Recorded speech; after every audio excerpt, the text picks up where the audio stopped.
tipo de homicidio verificando los elementos del tipo objetivo. ¿Cuáles son? Si usted va al homicidio, el sujeto activo, sujeto pasivo, acción, resultado y nexo de imputación. Entre acción y resultado. Nosotros estamos estudiando el nexo de imputación. Esto si usted va a cualquier comentario del delito de homicidio, va a ver que cuando analiza los elementos del tipo objetivo, va a analizar quién puede ser sujeto activo, quién puede ser sujeto pasivo, la acción, el resultado y el nexo imputativo. Y en el nexo imputativo, la relación de causalidad y la teoría de la imputación objetiva con los correctivos que vamos a ver ahora. ¿Me entiende? Pero esto es un desarrollo de tipo doctrinal y jurisprudencial. No lo va a encontrar tipificado o recogido en una norma del Código Penal, como si las causas de justificación, las causas de exclusión de la culpabilidad, etcétera, etcétera. Bien. Bueno, toca ahora entrar en el análisis de los correctivos normativos de la teoría de la imputación objetiva. Ya hemos visto dónde se ubica, por qué nace, qué viene a solucionar, su relación con la causalidad naturalística, etcétera, etcétera. Ahora vamos a ver cuáles son estos correctivos normativos. El primero de ellos, y ahí van a poder empezar a entender mejor todo lo que venimos hablando. El primer correctivo normativo es la teoría del riesgo permitido. Dentro de la teoría de imputación objetiva, el primer correctivo es el riesgo permitido. La idea central que venimos desarrollando, por medio de la cual la causalidad natural es necesaria, pero no suficiente para afirmar la imputación de un determinado resultado, un determinado comportamiento, pues además, como dijimos, se requiere verificar que el sujeto ha realizado un comportamiento jurídico penalmente relevante, está dado por la teoría del riesgo permitido. Para que una conducta sea jurídico penalmente relevante, debe superar el umbral del riesgo permitido. Por lo tanto, queda excluida la imputación de un determinado resultado, un determinado comportamiento, en los casos donde el sujeto actuó dentro de los confines del riesgo permitido. Dentro del ámbito del riesgo permitido entran todas las actividades regladas que ustedes conocen, el tráfico vial, las actividades industriales, las intervenciones médicas como las que vimos recién, las actividades deportivas riesgosas como el boxeo, en las cuales el criterio siempre como, digamos, el criterio como orientador y delimitador del riesgo permitido, del riesgo prohibido, está dado por las normas reglamentarias o por la lex artis en el ámbito de las intervenciones médicas, los protocolos de actuación, etcétera, etcétera. Por ejemplo, no debe formularse imputación por el delito de lesiones a la persona que conduce su automóvil dentro de los límites del riesgo permitido, es decir, dentro de los límites de velocidad permitidos por la reglamentación de un determinado lugar y le causa lesiones a un peatón como consecuencia de un obrar negligente del peatón. En ese caso, en la verificación del juicio de imputación, en el ámbito del tipo objetivo, el delito de lesiones, ¿qué vamos a ver? ¿Existe relación causal natural? Sí. Pero no se verifica el juicio de imputación desde el punto de vista de la teoría de la imputación objetiva. ¿Por qué? Porque en ningún momento importó la conducta del conductor la creación de un riesgo prohibido socialmente inadecuado. ¿Por qué? Porque actuó dentro del riesgo permitido de dicha actividad. Todo vehículo por sí mismo supone un riesgo para la vida de las personas o para la vida de otros. Pero ese riesgo, ese peligro está jurídicamente aceptado y permitido por el ordenamiento legal siempre y cuando se ejerza dentro de la reglamentación vigente. Por lo tanto, debe descartarse en ese caso el tipo objetivo, va a ser atípica la conducta del delito de lesiones por haberse mantenido dentro de los confines del riesgo permitido. Bien. Por lo tanto, toda acción debe realizar un peligro para que sea relevante para el derecho penal jurídicamente desaprobado. Es decir, hay que negar la imputación objetiva en los casos de ausencia de un peligro jurídico penalmente relevante. Y acá la doctrina lo que habla es de que no se debe imputar riesgos normales de la vida, riesgos generales de la vida de entidad normal. En el ejemplo que venimos tratando, tomando como ejemplo, que fue el caso del tío y del sobrino, ahora lo podemos resolver con este correctivo normativo. Si tomamos el caso del sobrino y del tío, diríamos que desde el punto de vista de la relación causal natural, si suprimimos la acción del sobrino, el tío nunca hubiese ido al bosque y no le hubiese caído el rayo en la cabeza y no se hubiese muerto. Por lo tanto, desde el punto de vista natural, queda afirmada la relación causal. Podemos afirmar que la muerte se produce como efecto de una causa que fue la conducta del sobrino. Pero como decimos que es condición necesaria, pero no suficiente, debemos aplicar los correctivos normativos y la teoría de la imputación objetiva para ver si existe nexo de imputación entre el sobrino y el tío. Aplicamos el primer correctivo normativo, que es el que le acabo de explicar, la teoría del riesgo permitido, y debemos preguntarnos, ¿la conducta del sobrino ha creado un riesgo jurídico penalmente relevante, es decir, que ha superado el umbral del riesgo permitido? La respuesta es no, y por lo tanto decae la imputación, y el sobrino queda impune, es atípica la conducta del sobrino. ¿Por qué? Porque no hay que imputar riesgos generales de la vida de entidad normal. ¿Por qué queda descartado el juicio de imputación desde el punto de vista del delito de homicidio? Porque la conducta del sobrino de mandar al tío a ver el bosque para que le caiga un rayo en la cabeza y lo mate, es una conducta, un riesgo general de la vida de entidad normal. No es una conducta que implique un riesgo de muerte. Poner un revólver en la cabeza a otra persona y dispararle es una conducta, da un riesgo de la vida de entidad normal. Es una conducta que es jurídico penalmente relevante porque ha creado un riesgo jurídico penalmente relevante, ha creado un riesgo de muerte para la vida de otro, porque le apunta con un revólver y le dispara. Ahora, mandar a una persona a mirar el bosque en un día de tormenta no es una conducta que haya implicado un riesgo de muerte. Por lo tanto, por la teoría del riesgo permitido como correctivo de la teoría de la imputación objetiva, diríamos que la conducta del sobrino no ha creado un riesgo de muerte para la vida del tío. No hay un riesgo prohibido, no hay un riesgo que ha superado el riesgo permitido. Bien, la conducta del sobrino se ha movido dentro de los confines del riesgo permitido porque es un riesgo general de la vida en entidad normal. ¿Se entiende?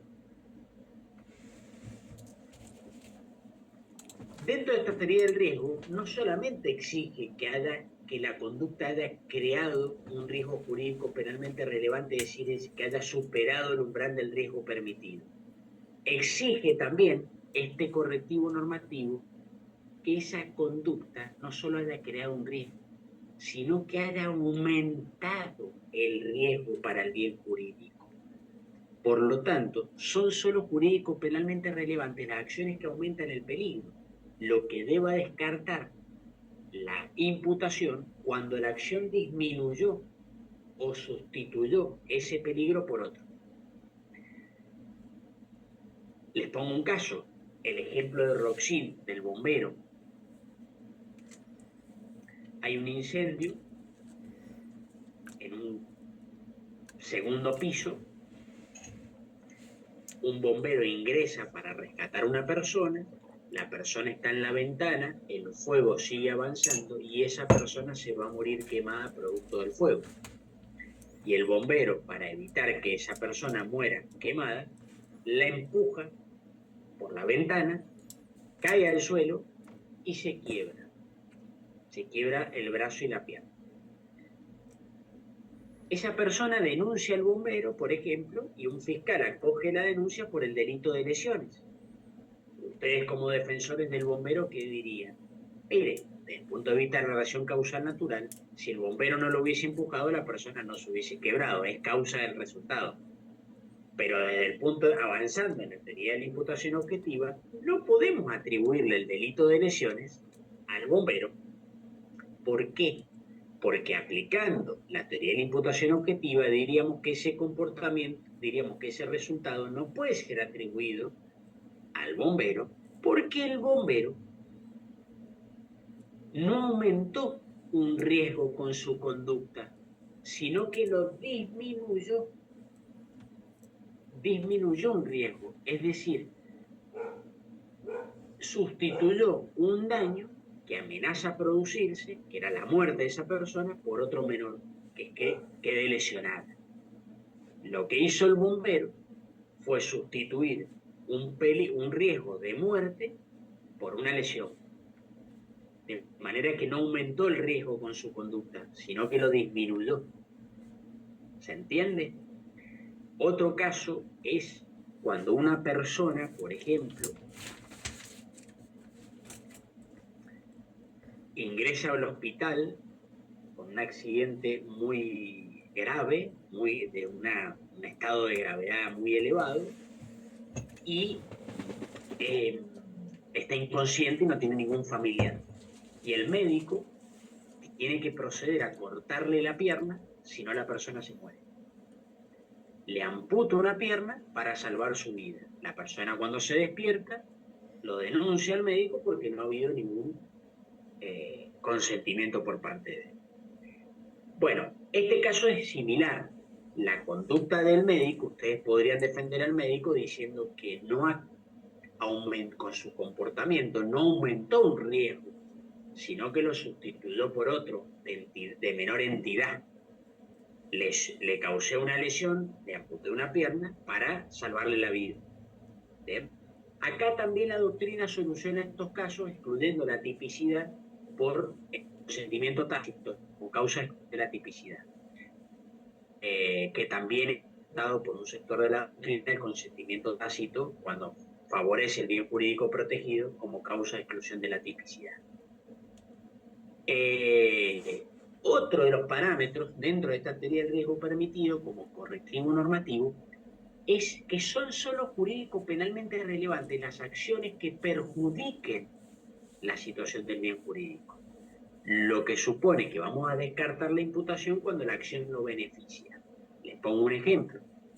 Un vecino que observa olor a gas, mucho olor a gas, en el departamento de al lado, un olor a gas ya que no se puede ni respirar, y advierte que no hay nadie en la casa, porque el vecino no está. Rompe la puerta, ingresa al domicilio y apaga la fuga de gas para evitar que la casa se prenda fuego y se prenda fuego todo el edificio y muchas personas, etcétera, etcétera. El vecino cuando llega lo denuncia por daño a la puerta y violación de domicilio. ¿Cómo podrían defender a ustedes a esta persona? Bueno, diríamos que son solo jurídico-penalmente relevantes los comportamientos que perjudican la situación de un bien jurídico. Por lo tanto, descartamos la imputación cuando lo benefician. Bien, es muy parecido al caso del bombero. Sustituyó un riesgo por otro. Acá la conducta del vecino ha beneficiado al bien jurídico. ¿Por qué? Porque si bien rompió una puerta y violó su domicilio, ¿por qué lo benefició su comportamiento? Porque le salvó la casa de que se prendiera fuego su casa, su mueble, el edificio, etcétera, etcétera. Entonces podemos decir que esa conducta no perjudicó el bien jurídico, sino que lo benefició. Y acá también aparece, como le decía recién, el consentimiento tácito.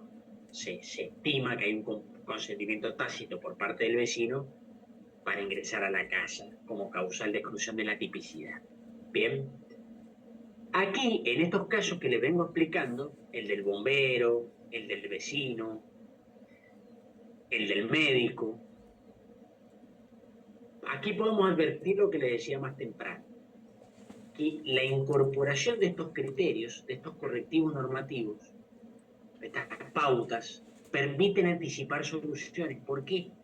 Porque la dogmática tradicional afirmaba la concurrencia de la tipicidad y descartaba la responsabilidad penal, ¿dónde? En el plano de la antijuridicidad, en el otro elemento, a través de la regla del estado de necesidad justificante. ¿Qué es la dogmática nacional? Bueno, el bombero cometió un comportamiento exterior voluntario y evitable, sí, lo empujó al otro. ¿Esa conducta se subsume en el delito de lesiones? Sí. Ahí está, el delito se subsume en el tipo de lesiones desde el punto de vista objetivo y subjetivo. Lo empujó, lo lesionó, etcétera, etcétera. Bien, esa conducta típica, ¿es antijurídica? No. Descartamos la responsabilidad penal porque concurre una causa de justificación que es el estado de necesidad justificante. El médico hizo un mal, el bombero, para evitar un mal mayor. Afectó un bien jurídico, la integridad física, para evitar un mal mayor, la muerte de esa persona. Entonces, ¿cómo descartaban la responsabilidad penal? A través de la causa de justificación del estado de necesidad. ¿Bien? ¿Qué hace la teoría de la imputación objetiva? A través de estos correctivos que le acabo de explicar, adelanta soluciones. Ya descarta la imputación en la tipicidad. Directamente dice que la conducta es atípica, porque el sujeto no ha perjudicado el bien jurídico, sino que lo ha beneficiado, porque no ha aumentado un riesgo jurídico penalmente relevante, sino que lo ha disminuido, lo ha sustituido por otro igual, etcétera, etcétera. ¿Se entiende por qué adelanta soluciones? Entonces, seguramente cuando yo les nombraba estos casos, se imaginaban un estado de necesidad. Decían, el bombero actuó bajo un estado de necesidad, porque hizo un mal empujarlo para evitar un mal mayor, que se muera, ¿sí? Pero con esta teoría ni siquiera tenemos que pasar a la antijuricidad. Ya en la tipicidad descartamos la imputación y declaramos la conducta atípica. No sería una conducta típica, no se cometería ni siquiera no sería típica el delito de lesiones. ¿Bien? Y finalmente, el resultado, finalmente, estamos en el primer correctivo normativo, que es el riesgo permitido. Debe crear un riesgo jurídico penalmente relevante, debe aumentar el riesgo, debe perjudicar al bien jurídico y no beneficiarlo, y por último, el resultado debe suponer la concreción de ese riesgo. Bien. En el segundo nivel o juicio de imputación, una vez que decimos que hay una conducta jurídico penalmente relevante que ha aumentado un riesgo más allá del riesgo permitido, para la consumación se requiere que una vez verificado esto, que estamos ante una acción jurídico penalmente relevante, es necesario verificar que ese riesgo creado, ¿sí?, por el autor haya sido el que se realizó en el resultado. Y acá viene la pregunta que hace un compañero. Si el resultado se produce por otro riesgo distinto, vamos a tener que imputar tentativa. Les voy a poner un caso que vamos a ver enseguida. Si yo enveneno a una persona con una dosis de veneno letal y cuando está agonizando, se está muriendo, viene otra persona y le mete un tiro en la cabeza y la mata, envenenar a una persona con una dosis letal de veneno es una conducta jurídico penalmente relevante que ha creado un riesgo más allá del riesgo permitido. Sí, sin lugar a dudas. Bien. Sea el resultado mortal de esa persona supone la concreción de ese riesgo, se produjo por el riesgo de mi conducta, no, se produjo por un tercero que le disparó en la cabeza. ¿Se entiende? Entonces, en este caso, si el resultado se produce por un riesgo distinto, va a permitir imputarle al que le metió veneno tentativa, pero no el homicidio. ¿Se entiende? Bien. El otro correctivo normativo de la teoría de la imputación objetiva, no sé si alguien tiene alguna pregunta.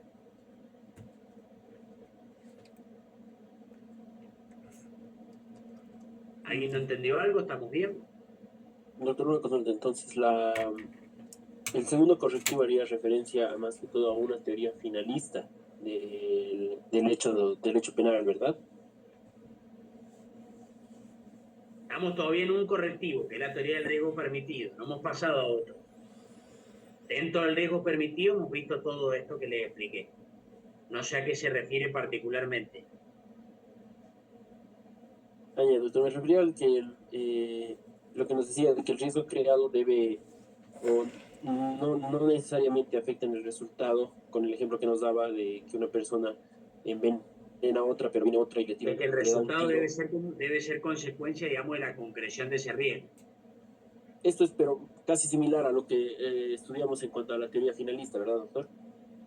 ¿En qué sentido? En que lógicamente iría a delimitar el tipo penal a la conducta que ha llevado al resultado final.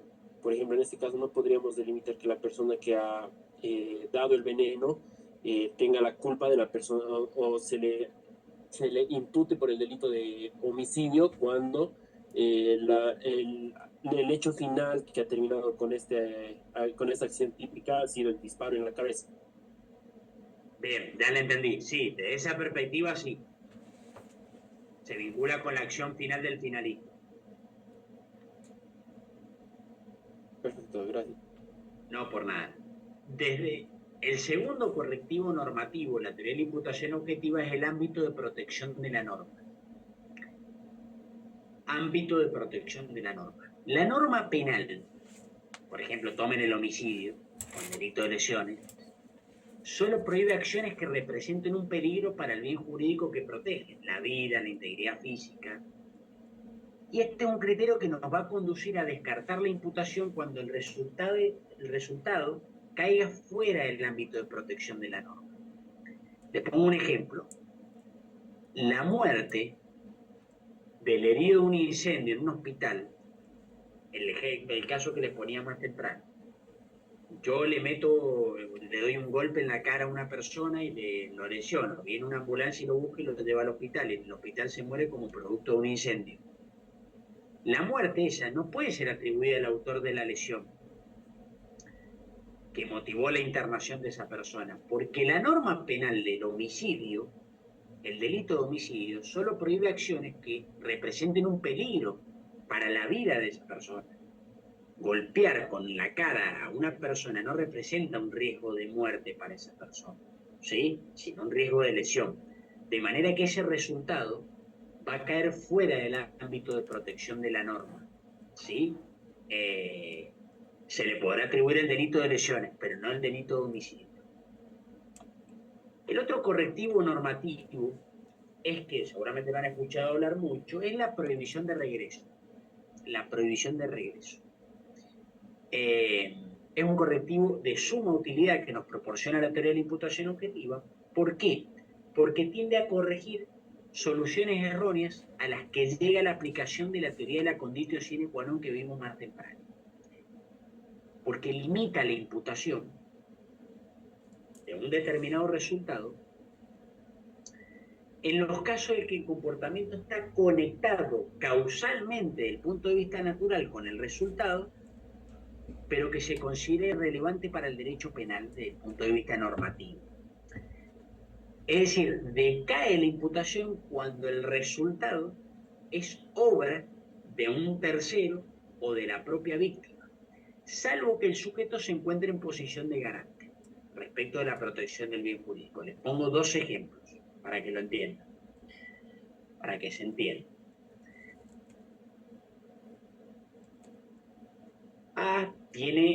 La persona A tiene una fábrica, un comercio de venta de armas legal. Le vende un arma a B en un establecimiento autorizado. B agarra ese arma, se va a otro lugar y mata a C con dicha arma. La muerte de C, ¿se la podemos atribuir a A, el que le vendió el arma a B? No se le puede imputar. Desde el punto de vista naturalístico sí, porque si A no le hubiese vendido el arma a B, B no hubiese matado a C, sería causa del resultado. Pero si tomamos los correctivos normativos, la teoría de imputación objetiva, como es la prohibición de regreso, vemos que no se le puede imputar el homicidio a A de C, pues entre la acción de A, la venta del arma, y el resultado del homicidio de C, existe la intervención o un obrar de un tercero, que es B, que no obró conjuntamente con A. A no estaba ni enterado que le vendía un arma para matar a alguien, y que explica en su totalidad el resultado. ¿Bien? El vendedor del arma A no está en posición de garante, por lo que no cabe formularle imputación alguna. Pero veamos otro caso.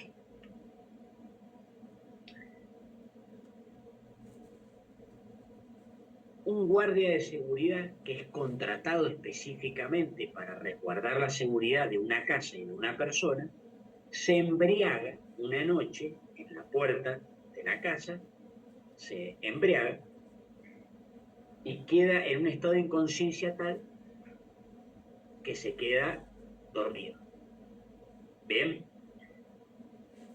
en ese momento ingresa una persona al domicilio sin acuerdo previo con el guardia, una persona que ni conoce al guardia. Ingresa y mata al dueño de la casa.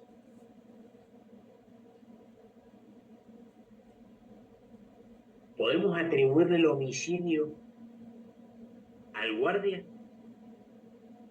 Entre la acción del guardia y la muerte, acá también hay una, como en el caso del arma, hay una conducta de un tercero, que sería el homicida, que explica en su totalidad el resultado. No obstante, ¿le podemos atribuir al guardia el homicidio? ¿Qué opinan? Doctor, bajo el rol que cumplía el guardia, tenía la posición de garante por un deber obligación de cuidar justamente la casa y la seguridad. En ese sentido, sí le puede atribuir, porque tenía esa investidura en su acción. Muy bien, totalmente. Acá es distinto el caso del armero, porque acá el guardia, como bien dice el compañero, está en posición de garante respecto de la protección del bien jurídico. Y el resultado es consecuencia de la pérdida de capacidad de actuar ocasionado por el propio guardia, que estaba en posición de garante. Le vamos a poder atribuir homicidio culposo, porque hay una conducta negligente, una violación de un deber objetivo de cuidado por parte del guardia, no doloso. Se le podrá atribuir el homicidio culposo en comisión por omisión impropia, por estar en posición de garante. ¿Bien? Ahora, si en el mismo ejemplo el guardia se emborracha, se queda dormido y entra esta persona, un homicida, pero a la casa de al lado,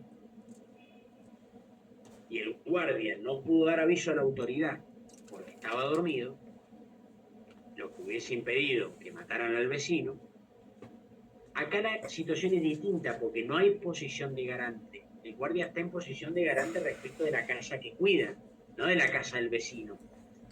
Por lo tanto, acá va a decaer la imputación por prohibición de regreso, ¿sí? Porque no hay posición de garante. De manera que podemos llegar a la conclusión que vamos a poder formular imputación cuando el resultado es consecuencia de la pérdida de capacidad de una persona ocasionada por su propia conducta, en este caso por ser borracho, va a depender o no de cada posición de garante. Bien. Otro criterio normativo para descartar la imputación es la llamada autopuesta en peligro de la víctima. Este es el cuarto correctivo normativo, la autopuesta en peligro de la víctima. Les pongo un ejemplo, este es el ejemplo más usado por los libros. Una persona dentro de los confines del riesgo permitido de la reglamentación vigente va conduciendo su auto y una persona suicida se tira de un puente, cae debajo de su auto y la persona atropella y lo mata. Bueno, este es un claro ejemplo de autopuesta en peligro por parte de la víctima, donde podríamos, de la teoría de la relación causal, podríamos decir que el conductor, la conducta del conductor es causa del resultado, pero aplicando los correctivos, la teoría de imputación objetiva, decaerá la imputación por homicidio, teniendo en cuenta que hay una autopuesta en peligro por parte de la víctima. Les comento un caso que tuvo un amigo en Ecuador, un amigo ecuatoriano que es abogado en Ecuador y que tuvo el siguiente caso. Fue así: dos amigos salían de una discoteca,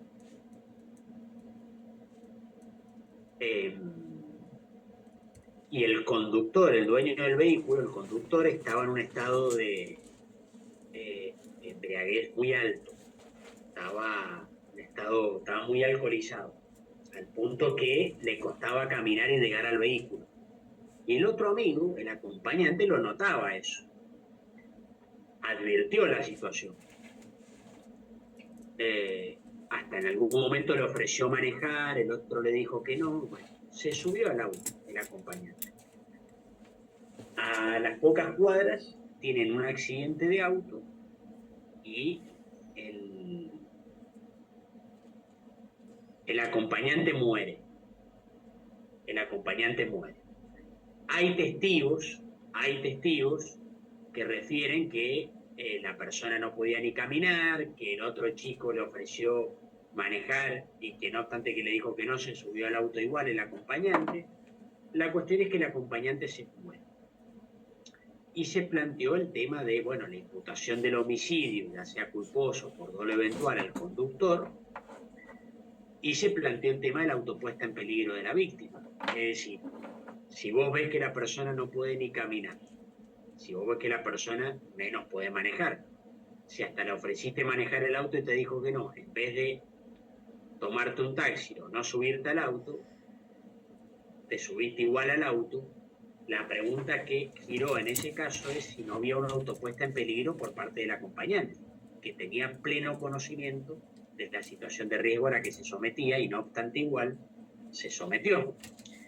Bueno, en ese caso se planteó el tema, por supuesto que los jueces no hicieron lugar a la autopuesta en peligro de la víctima, le atribuyeron el homicidio con algunas atenuantes, etcétera, etcétera, pero no hicieron lugar en el caso concreto, pero era un caso realmente para hablar de una autopuesta en peligro por parte de la víctima. Y esto pasa todos los días.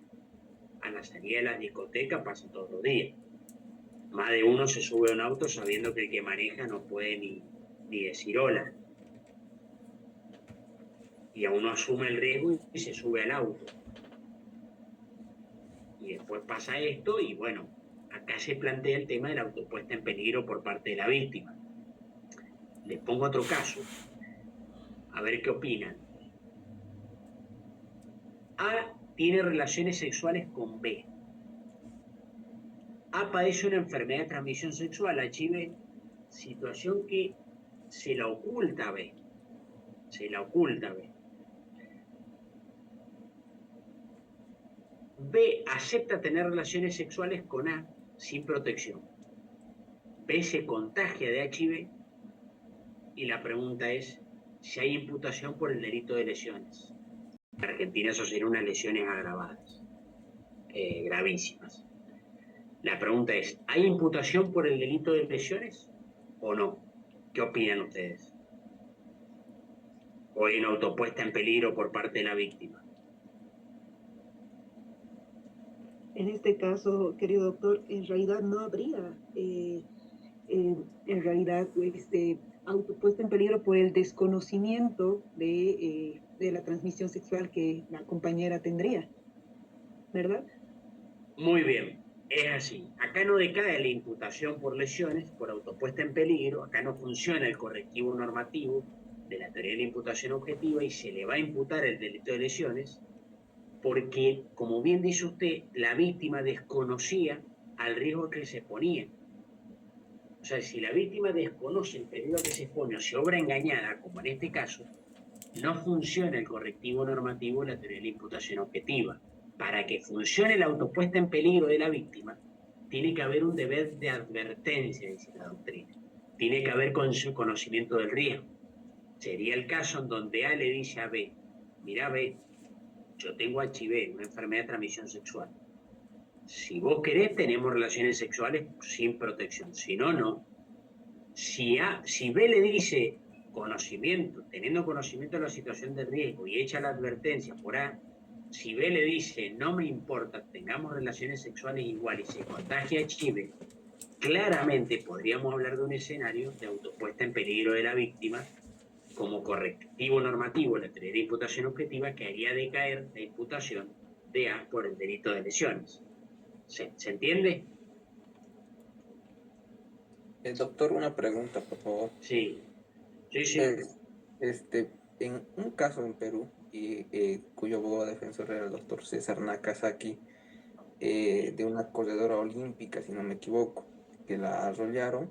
Ella corría, estaba trotando por la autopista. La arrollaron y el conductor se dio la fuga. No reparó en nada sobre ella. Y una de las defensas sostenía que es autopuesta en peligro porque ella sabe que a esa hora y que al trotar por la calzada evidentemente han de pasar vehículos a alta velocidad y podrían arrollarla. ¿Se aplicaría en ese caso, doctor? Bien, muy buena su observación. A ver, no quiero evadir la respuesta, pero le voy a contestar algo que depende de las circunstancias del caso concreto. Habría que ver qué hora era, por qué parte de la calzada iba, porque no es lo mismo ir por donde van los autos que ir por el costado. ¿Me entiende? Habría que ver las circunstancias.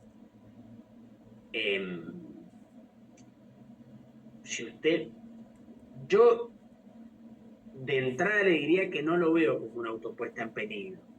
No la veo como una auto puesta en peligro, pero habría que ver si usted me dice que ella iba corriendo en la calle donde van los autos, en el medio, a altas horas de la noche, en una calle en un tipo de acceso o corredor, digamos, donde pasan los autos a alta velocidad,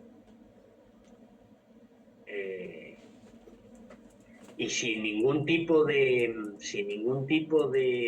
vestimenta que permita a un auto identificarla, por ejemplo, si va vestida de negro, bueno, ya hay muchas circunstancias que hacen pensar que, bueno, que podría haber una auto puesta en peligro por parte de la víctima. No creo que todas estas circunstancias se hayan dado. Por eso le digo que depende de las circunstancias del caso concreto. En los casos que yo le pongo, en el caso que yo le puse del conductor y el amigo que salen de la discoteca y está ebrio, uno puede ver claramente la situación de riesgo y el conocimiento de la situación de riesgo por parte del acompañante que se sube a un auto con una persona que no puede ni manejar, no puede ni hablar, menos va a poder manejar, y sabe fehacientemente el riesgo que se expone. Bueno, habría que ver en el caso de esta atleta, usted menciona, la hora, por dónde iba, qué vestimenta tenía. No sé si usted tiene algunos datos más para precisar. No, doctor, esa es la información que tengo. Luego ingresé a ver videos en TikTok y no, evidentemente había cámaras de seguridad, y no era a muy altas horas de la noche. El conductor había pasado un semáforo en rojo. Y yo creo que era más un intento de la parte de la defensa técnica para pataletas de abogado. Sí. Bueno, a ver, es un recurso. Mire, ¿sabe dónde se da todo esto? ¿Dónde uno lo puede ver todos los días? Hay casos especialmente complejos en relación al delito de estafa. En muchas ocasiones, bajo este correctivo normativo, la teoría de imputación objetiva, que es la autopuesta en peligro de la víctima, los fiscales archivan las causas por denuncias por estafas porque hablan de una negligencia propia de la víctima que no realizó los actos que exigen tráfico jurídico para lo que se realiza. Esto pasa mucho, por lo menos acá en Argentina, con la compra de autos. Muchas personas compran autos a ciegas, es decir, compran autos sin realizar las exigencias propias del tráfico jurídico para el negocio que se realiza. Es habitual una diligencia propia en tráfico jurídico en la venta de autos acá en Argentina, que cuando uno va a adquirir un auto, previamente a pagar el precio y a recibir el auto, lo que uno hace es vaya a hacer una verificación técnica en un organismo estatal. Lleva el auto y lo verifica. Y en esa verificación advierte si el auto no tiene pedido de secuestro, si el auto no está adulterado el chasis, la patente, etcétera, etcétera. Muchas personas, a mí me tocó, cuando era abogado particular, me tocó representar a una víctima que le habían vendido una camioneta Ford Ranger y él no había hecho esta verificación previa. Y bueno, cuando en un control vehicular lo pararon y la estaba usando previo a hacer la verificación y posterior traslado del dominio. Lo pararon en un control vehicular y se dieron cuenta de que toda la camioneta estaba adulterada y tenía pedido de secuestro. Obviamente, le secuestraron la camioneta y él perdió el dinero, ya se lo había pagado al vendedor. Lo denunció por el delito de estafa. Y la fiscal lo que me decía, tuve que hacer un arduo trabajo para que no archivara la causa, y demostrar que si hubo un ardido engaño, por más que mi cliente fue negligente, lo que me decía la fiscal es esto: decae la imputación por el delito de estafa porque hay autopuesta en peligro por parte de la víctima. Es decir, básicamente lo que me decía es que el derecho penal no está para hacerse cargo de la torpeza de la gente.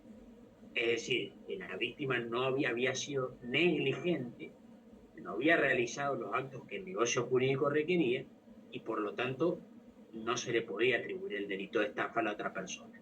Hay un ejemplo muy conocido, no me acuerdo en dónde fue, lo levantan algunos libros, que estos curanderos, estos brujos, un brujo que le dijo a una persona que si le traía tanto dinero y la enterraban en un determinado lugar iba a crecer dinero. Bueno, y esto no pasa y vuelve y el dinero no está y no creció dinero y lo denuncia por estafa. Bueno, nadie puede alegar su propia torpeza, es decir, si hay negligencia por parte de la víctima, se activa este correctivo normativo y generalmente los fiscales archivan la causa por el delito de estafa. Obviamente que esto va a depender de la idoneidad del ardido engaño, como ustedes saben, y de las circunstancias particulares de la víctima, del victimario, etcétera, etcétera. Si la víctima tenía instrucción, si no tenía instrucción, si tenía conocimientos o no, etcétera, etcétera. Pero lo que les quiero decir es que la autopuesta en peligro de la víctima y la atribución de negligencia a la víctima, muchas veces para hacer decaer imputaciones, se dan el delito de estafa. Bien. Bueno, con la evolución de la dogmática jurídico-penal, les quiero decir que se ha producido una expansión en el ámbito de la aplicación de la teoría de la imputación objetiva. Se ha producido cierta expansión, no solo limitada a los escenarios de delitos de resultado, es decir, nació para los delitos de resultado y su máximo esplendor lo tienen los delitos de resultado, como les he dicho a lo largo de toda la clase. Pero se la considera necesaria para analizar y determinar todas las conductas de interés para el derecho penal. Es decir, no se suele acotar actualmente solo para los delitos de resultado, sino que, por ejemplo, para los delitos de peligro también se suele aplicar la teoría de imputación objetiva para ver si la conducta crea un riesgo jurídico penalmente relevante. Es decir, la teoría del riesgo permitido como correlativo a la teoría de imputación objetiva se suele aplicar, tiene cierta aplicación en otros ámbitos que no son los delitos de resultado, pero principalmente esta teoría tiene su máxima capacidad de rendimiento en los delitos de resultado. Bien. ¿Alguien tiene alguna pregunta sobre lo que vimos recién de los casos, sobre el delito de estafa, la autopuesta en peligro? ¿Alguien ha tenido un caso similar? Buenas noches, doctor. Buenas noches. Bueno, me pongo, veo, digamos, en las noticias, digamos, hay veces cuando el peatón, tal vez por el apure, digamos, de llegar al trabajo, y bueno, eso se ve muchas veces, digamos, de esos accidentes, donde está corriendo el peatón por llegar a su trabajo, está la vía y justamente le atropella el auto. Entonces, ¿colocaría esa teoría de la autopuesta en peligro a la víctima sobre este punto?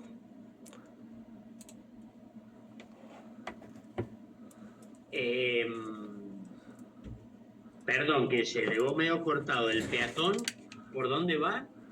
Generalmente, digamos, aquí, digamos, se ve, ¿no?, en las redes sociales que, digamos, hay un peatón que está corriendo y de manera, digamos, por su apuro de llegar a su trabajo está corriendo y justamente es embestida por un automóvil. Justamente, digamos, eso sería una autopuesta de peligro por la víctima. Y le vuelvo a repetir lo que le decía al compañero, hay que ver la circunstancia del caso concreto. Hay que ver por dónde corría, en qué circunstancias, a qué velocidad iba el auto. ¿Me entiende?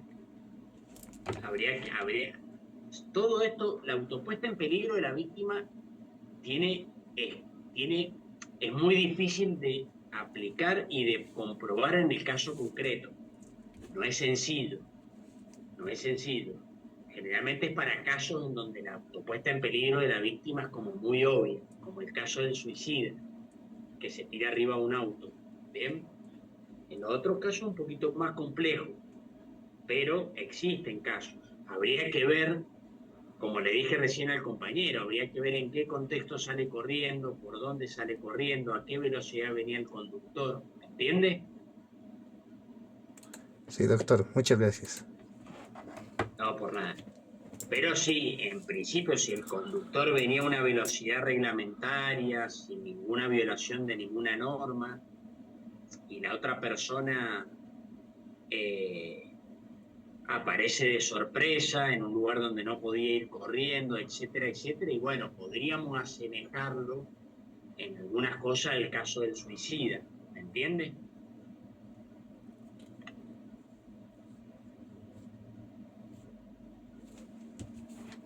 Bien, bueno, en esta última parte de la clase lo que me interesaría ver son,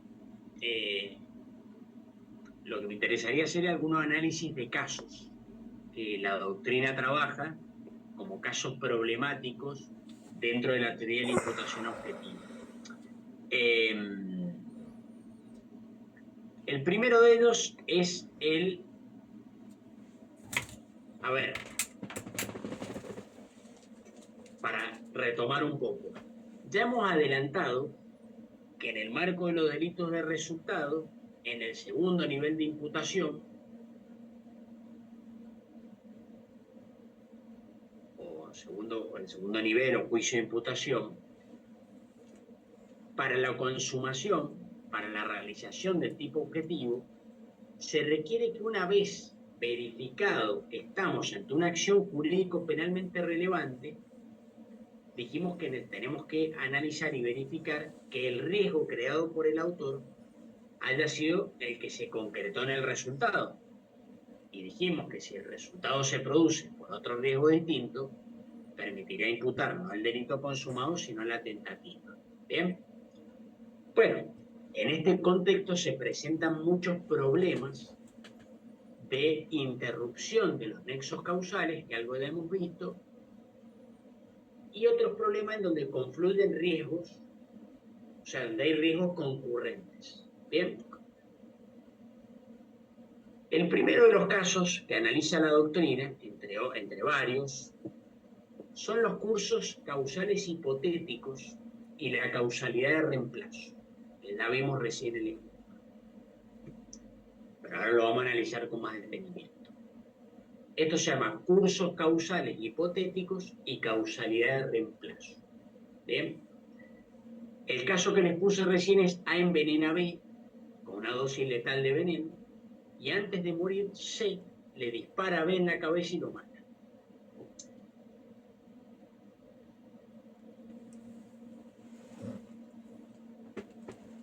Si A envenena a B y cuando B está agonizando C lo mata por un disparo en la cabeza con un arma de fuego, si nosotros aplicamos la teoría de la relación de la causalidad, fíjense, la supresión mental hipotética conduciría a negar la causalidad del disparo.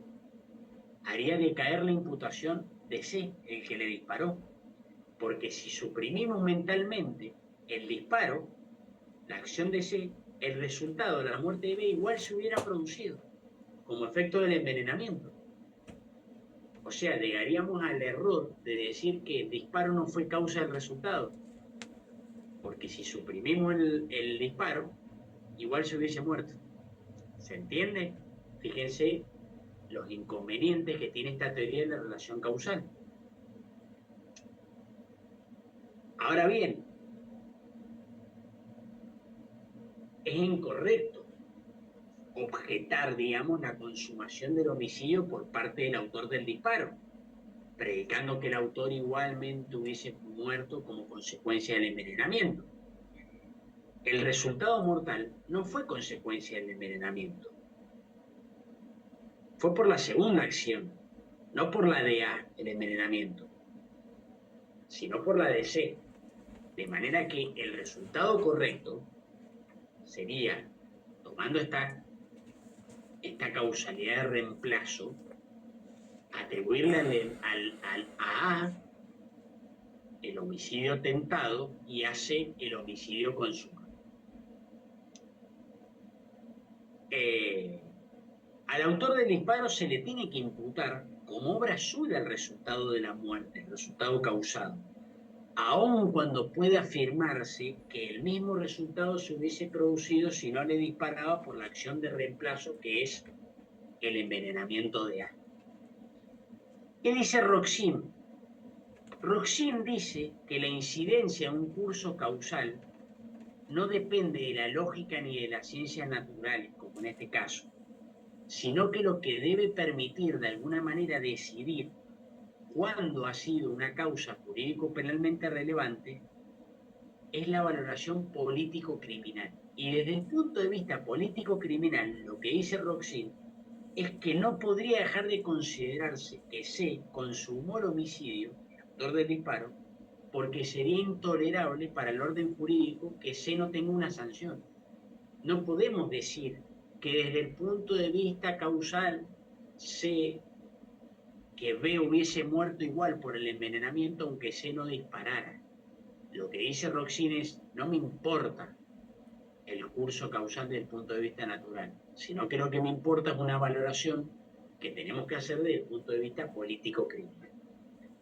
Lo que dice Bacigalupo es que, si bien a C se le tiene que atribuir el homicidio y a A el homicidio tentado, el que envenenó tentado y el que disparó consumado, lo que dice Bacigalupo es que en los casos como estos, en donde el bien jurídico estaba irremediablemente perdido, porque igual se iba a morir por el envenenamiento, la consideración del menor injusto se puede realizar en la individualización judicial de la pena. Es decir, lo que dice Bacigalupo es, al autor del disparo hay que atribuirle el homicidio y al del envenenamiento el homicidio tentado. Pero como C, cuando le dispara a B, el bien jurídico vida de B estaba irremediablemente perdido porque igual se va a morir por el envenenamiento, eso no debe descartar el homicidio, atribuirle el homicidio. Pero ese menor contenido de injusto, porque igual se va a morir, lo podemos tener en cuenta como circunstancia atenuante en la individualización de la pena. ¿Se entiende? Bien, ¿se entendió el caso? Doctor, yo tengo un caso similar con envenenamiento, no sé si lo podemos analizar. Sí, por supuesto. Bueno, el caso es básicamente esto. Supongamos que un docente que siempre pasa clases en un aula deja su botella de agua y él lo deja en el recreo y vuelve, digamos, los alumnos. La circunstancia es que, digamos, el sujeto A quiere matar al docente. Y cuando el docente se retira juntamente con todos los compañeros, envenena, supongamos, con 5 ml de un veneno. Y se retira. No le avisó a nadie, no le dijo al docente ni a un compañero, no comentó a nadie, lo hizo individualmente. Pero también hubo otra persona que quería hacer lo mismo con el mismo veneno y le puso, digamos, 7 ml de veneno. Y el problema es que en la pericia se determina que para la muerte por envenenamiento del docente fue relevante 10 ml del veneno que se han utilizado entre los dos sujetos. Pero ellos nunca se han comunicado, digamos. No sé cómo podría resolverse, tal vez con la imputación objetiva, porque yo lo veo complejo, ¿no? Mire, se me adelantó, porque es el caso que íbamos a ver ahora. Así que me ahorró el trabajo. Muy bueno el gracias. caso. Eso se ve, ese caso se analiza en otra problemática, se llama causalidad acumulativa. Causalidad acumulativa. Como bien explicó el compañero, acá A y B, vamos a ponerle A y B, actuando de forma independiente, sin ponerse de acuerdo, o sea, que no hay un escenario de coautoría, realizando su conducta de manera independiente, coloca cada uno dosis insuficiente de veneno en la botella de agua del profesor. Por lo que su muerte es consecuencia de la suma de ambos venenos. Porque con la cantidad insuficiente que puso cada uno no se iba a morir el profesor. La muerte es consecuencia de la suma de ambas dosis de veneno. Se trata, como le decía recién, de un caso de causalidad acumulativa, se llama, causalidad acumulativa. Es decir, cuando la acción concurre con otras y juntas producen el resultado en que estas personas no se hubiesen puesto de acuerdo.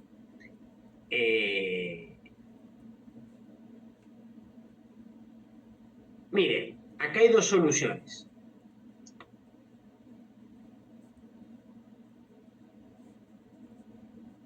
Un sector le va a decir que si la acción ha creado el riesgo prohibido y el resultado es la consecución del peligro desaprobado, conduce a que hay que formular imputación a ambos autores, aunque las dos individualmente consideradas hayan sido insuficientes. ¿Por qué? Porque la conducta de ambos, aunque hayan actuado de manera independiente, han creado un riesgo jurídico penalmente relevante y se ha visto concretada en el resultado. ¿Bien? Aunque hayan colocado una dosis insuficiente por, como le digo, en la óptica, porque se trata de una acción que concurre con otras y de manera acumulativa producen el resultado.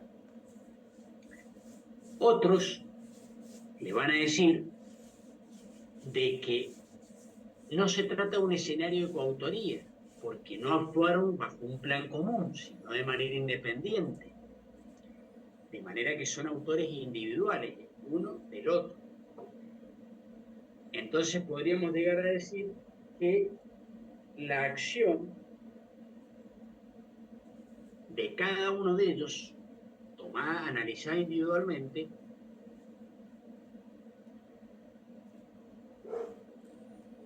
no tenía, no era idónea para generar el resultado porque la dosis de veneno era insuficiente. De manera que hay algunos que entienden de que acá habría una tentativa, que no se le podría atribuir el homicidio consumado a ambos, sino que algunos entienden que habría una tentativa de homicidio por parte de cada uno, por las dosis insuficientes de veneno, que no se podrían acumular estas causas. Y sería una tentativa inidónea. ¿Entiende? Porque son dosis insuficientes de veneno que nunca hubiese podido provocar el resultado. Algunos lo resuelven como tentativa para cada uno y otros dicen que no, son autores de homicidio porque se trata de un caso de causa acumulativa, es decir, que la acción de cada uno concurre con la del otro y juntos producen el resultado, aunque individualmente, aunque se consideren individualmente y por dosis insuficientes de veneno. Esas son como las dos explicaciones que usted va a encontrar en la doctrina en estos casos de causa acumulativa. No sé si se entendió. ¿Me entendió? Sí, doctor, justamente por eso es que escuchando varias respuestas, uno no sabe cuál tomar, ¿no? Porque ambas tienen sus fundamentos.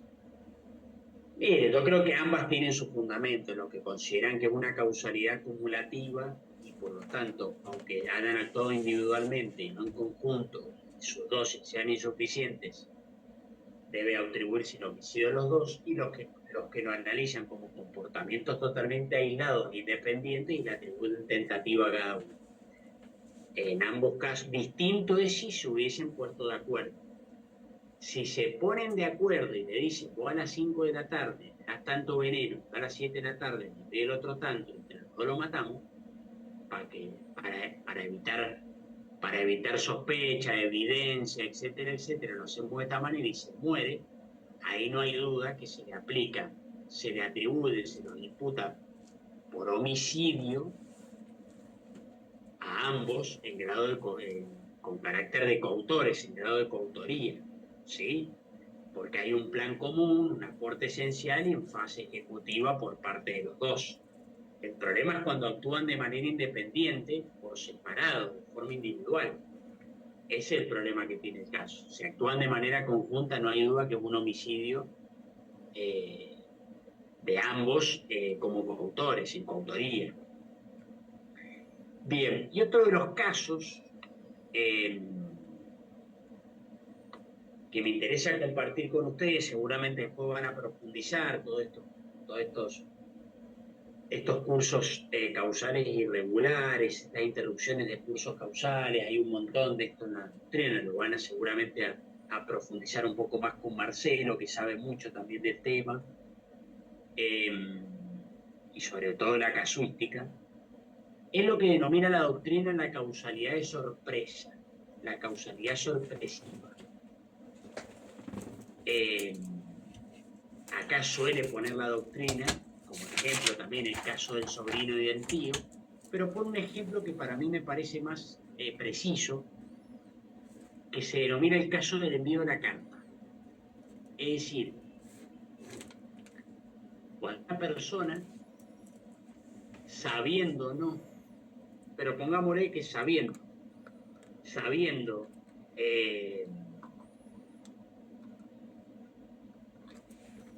que una persona tiene un padecimiento, una enfermedad cardíaca, le manda una carta con una mala noticia, con la intención de que esta persona, como consecuencia del padecimiento que tiene, la cardiopatía, se muera de un infarto. Y efectivamente le llega la carta con una mala noticia y la persona se muere de un infarto.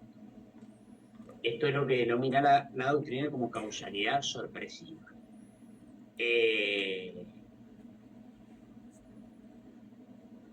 ¿Cómo lo solucionarían ustedes? ¿Le atribuyen el homicidio al que envió la carta?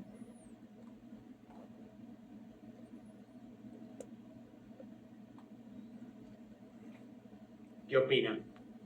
Yo sí Yo lo creo que atribuyo al doctor por el hecho de que conoce la condición en la que la persona padece, ¿no?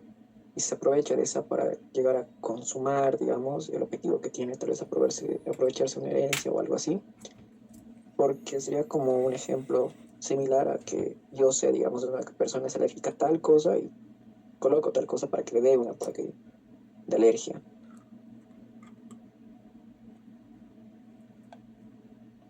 Ah, bueno, eso es otra cosa. Es otro ejemplo.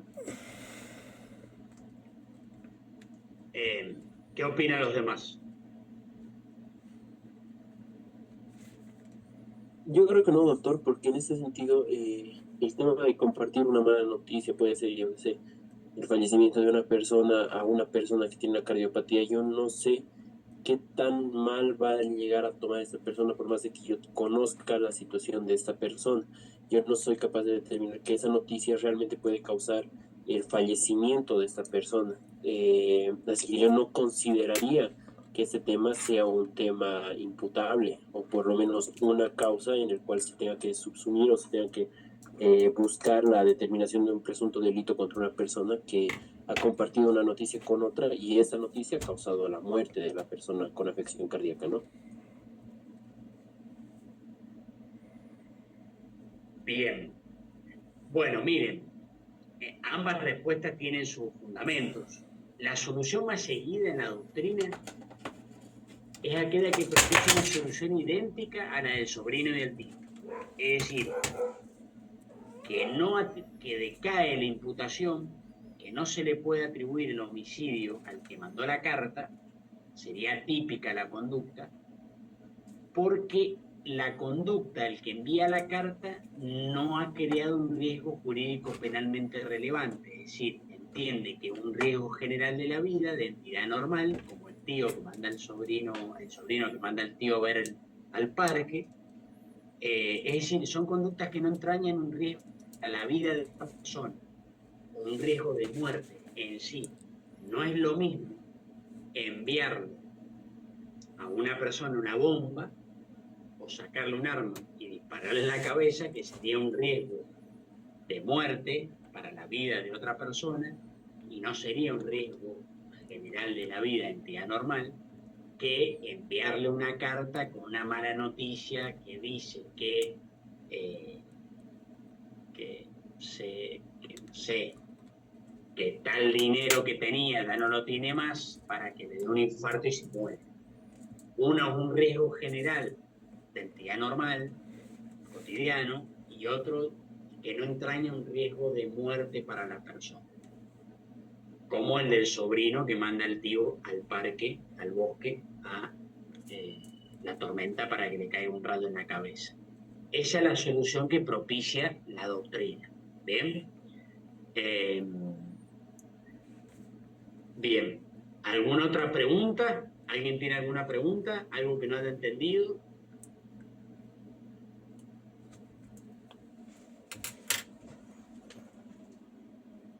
Bien.